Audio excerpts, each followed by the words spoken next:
Assalamualaikum warahmatullahi wabarakatuh. Kami dari mahasiswa Universitas Muhammadiyah Riau, Fakultas Ilmu Komputer, Program Studi Teknik Informatika. Di video ini kami akan mewawancarai salah satu IT Engineer selaku tugas kelompok dari mata kuliah Etika Profesi yang diampu oleh Bapak Dr. Pedarus AGMM. Narasumber kami yaitu Bapak Hendra Adi Saputra Eskom. Beliau merupakan alumni dari Universitas Lancang Kuning Pekanbaru. Adapun nama-nama kelompok kami, yang pertama M. Aldo Faruzi, yang kedua Aiman Rizky Fatullah, yang ketiga Ahmad Mulyadi, yang keempat Rizkullah Akil Sadam, yang kelima Tian Bahtiar, dan yang terakhir Rabiul Alam Syahmuko.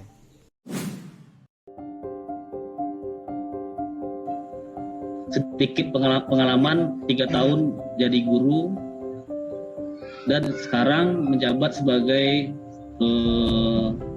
kalau bahasa kita di perusahaan ini Head of Area untuk khusus daerah Medan, itu di bidang peralatan alat tol, jalan tol. Jadi semua peralatan jalan tol khususnya di Medan itu kita semua yang backupnya. Jadi kalau di bidang kita khususnya untuk masuk ke bagian seperti alat, mungkin alat kita ini sama yang umum itu berbeda. Dari dalam satu sisi, mungkin teman-teman banyak mengenal palang otomatis itu dengan sebutan mungkin palang otomatis atau portal otomatis. Yeah. Nah, kalau di kita itu namanya ALB. Jadi sistem kerjanya itu semuanya berbasis dengan komputerisasi.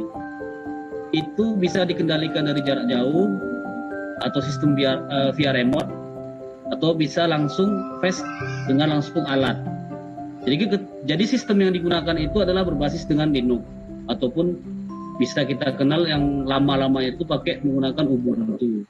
Pekerjaan Pak Hendra yaitu Head of Area untuk area tol Medan Tebing Tinggi. Tugasnya yaitu membackup peralatan untuk jalan tol. Contohnya yaitu seperti palang otomatis, itu dikendalikan dengan remote, termasuk juga CCTV dan lain sebagainya. Jadi ini, kalau di bidang komputer nih, dia setiap waktu, setiap menit, pokoknya setiap ke depan lah pokoknya. Jangan berbicara mundur atau ke belakang gitu. Kita bakalan berbicara ke depan. Itu setiap harinya bakalan update. Setiap harinya ada perubahan, setiap harinya ada ide-ide yang baru bakalan dikomputerisasikan. Nah, jadi kalau dulu mungkin orang pesan makanan mungkin ke warung via telepon.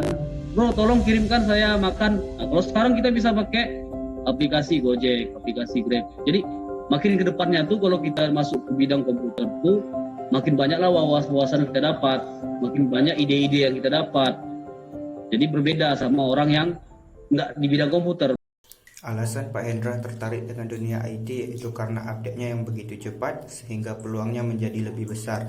Contohnya, jika dulu ingin memesan makanan harus datang ke warung atau paling tidak cuma bisa menelepon, tapi sekarang sudah bisa memesan lewat Gojek ataupun Grab.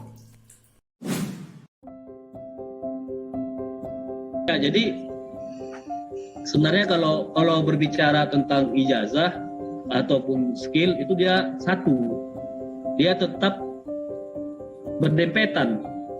Kenapa saya bilang berdempetan? Kalau kita bercerita skill, aku hebat, aku bisa ciptakan sebuah produk atau sebuah perangkat yang bisa dioperasikan menggunakan komputer, tapi tidak ada pembuktian. Nah, jadi tidak ada sertifikat, tidak ada ijazahnya. Orang bakalan mencari yang ada sertifikasinya, yang sudah terbukti, sudah diakui banyak orang gitu. Kalau kita cuma modal itu, makanya yang namanya merintis ya sakit gitu. Jadi kita nih ada kemampuan kita nih ada. Kita hebat di jaringan, ataupun mungkin untuk instalasi jaringan itu semuanya udah hebat. Cuman nggak ada yang mengakui kita. Ketika kita masuk ke perusahaan-perusahaan besar dengan modal ngomong, aku hebat, aku bisa menciptakan sebuah ide-ide baru untuk jaringan. Tapi kita tidak terbukti dengan ijazah ataupun dengan sertifikat. Perusahaan bakalan terima, cuman dia bakalan mempertimbangkan lagi. Karena masih ada yang hebat-hebat yang telah sertifikasi atau telah terbukti. Untuk sertifikasi khusus memang tidak ada, tapi ijazah pasti dibutuhkan karena berfungsi sebagai pengakuan. Demikian video wawancara ini, kami ucapkan terima kasih kepada Bapak Pedarus karena sudah mengajarkan kami, dan terima kasih kepada Bapak Hendra Adi Saputra karena sudah bersedia menjadi narasumber kami. Akhirul kalam, Assalamualaikum warahmatullahi wabarakatuh.